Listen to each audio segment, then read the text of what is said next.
আসসালামু আলাইকুম, welcome back to my another new video. আজকের ভিডিওতে আমরা 4 পার্টের একটা স্লাইডিং ডোর ইনস্টল করব। ইনস্টলেশনের সম্পূর্ণ প্রসেসটি দেখতে ভিডিওটি শেষ পর্যন্ত দেখুন। আমাদের গাড়ি অলরেডি লোড হয়ে গেছে। আমাদের আজকের গন্তব্য হচ্ছে কুয়েতের আল ওয়াফরা এলাকায়, অর্থাৎ আমাদের দোকান থেকে সেখানের দূরত্ব প্রায় 100 কিলোমিটারের উপরে। আমাদের গন্তব্য যেহেতু বেশ দূরে, তাই আমরা বারবার আমাদের কাজের সরঞ্জামগুলো চেক করে নিলাম, কারণ কোনো একটা সরঞ্জাম মিস হয়ে গেলে পুনরায় আসতে হবে সেটা নেওয়ার জন্য। এখন আমরা আমাদের গন্তব্যের জন্য রওনা হব। আমাদের আজকের কাজের যে ডোরটা আমরা ইনস্টল করব, ডোরটা সাধারণত একটু বড় ছিল, তাই হচ্ছে আমরা 3 জন যাচ্ছি এটাকে ইনস্টল করার জন্য। আমরা কুয়েতের সময় সকাল 10:15-তে বের হলাম, তো আমাদের হচ্ছে 1 ঘন্টায় আমরা চলে যাব আমাদের লোকেশনে, অর্থাৎ 11:15-এর মধ্যে 11:20-এর মধ্যে আমরা আমাদের লোকেশনে পৌঁছে যাবো ইনশাআল্লাহ। আমাদের কোনো একটা সরঞ্জাম মিসিং ছিল, তাই হচ্ছে নূর ভাই সেটাকে পুনরায় দোকান থেকে নিয়ে আসলো এবং এ কারণে ওনার গাড়িতে উঠতে একটু দেরি হয়ে গেল। তো আমরা রওনা হয়ে গেলাম আমাদের লোকেশনের উদ্দেশ্যে।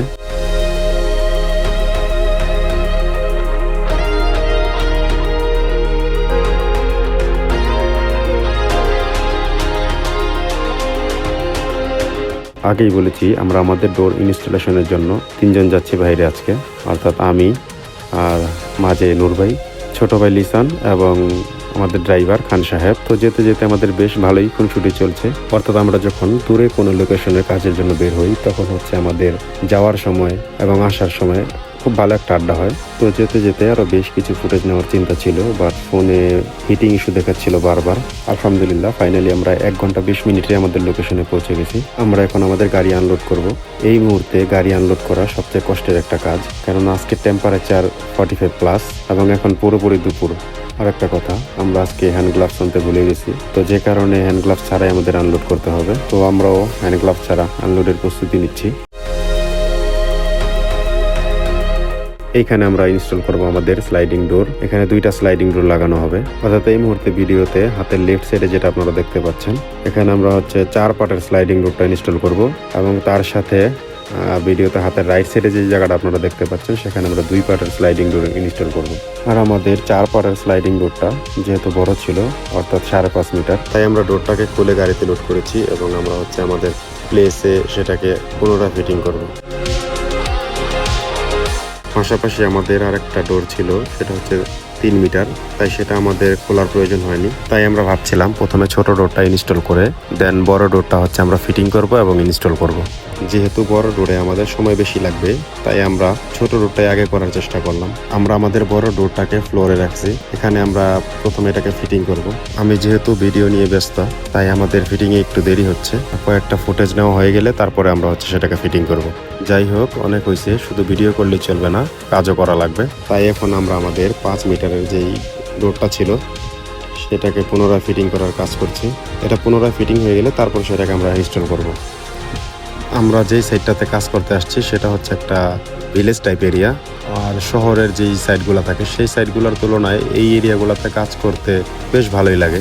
এর কারণ হচ্ছে শহরে হচ্ছে আমাদের একাধিক ফ্লোরে যেতে হয়, এক বা একাধিক ফ্লোরে কাজ করতে হয়, তো সেক্ষেত্রে আমাদের সরঞ্জাম নিয়ে যাওয়া এবং সেটা ইনস্টল করা বেশ কষ্টসাধ্য। সেই তুলনায় ভিলেজ এরিয়ার কাজগুলো করতে আমাদের জন্য সহজ হয় শহর এরিয়ার তুলনায়। এখন আমরা আমাদের বড় ডোরটাকে ইনস্টল করছি।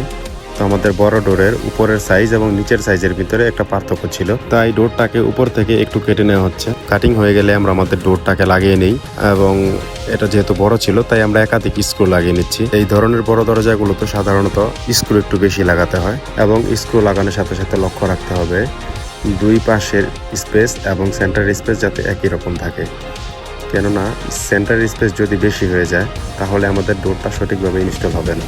তাই স্ক্রু করার সময় আমাদের এটা খেয়াল রাখতে হবে যাতে 2 পাশ থেকে এবং সেন্টারে স্পেস একই রকম থাকে।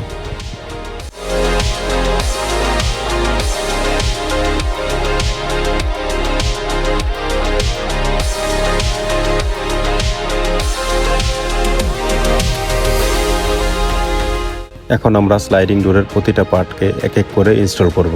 গ্লাসগুলো ইনস্টল করতে আমাদের একটু কষ্ট হচ্ছিল, কারণ হচ্ছে গ্লাসগুলো একটু বড় এবং বাইরের টেম্পারেচারের কারণে মেটালটাও ছিল বেশ গরম।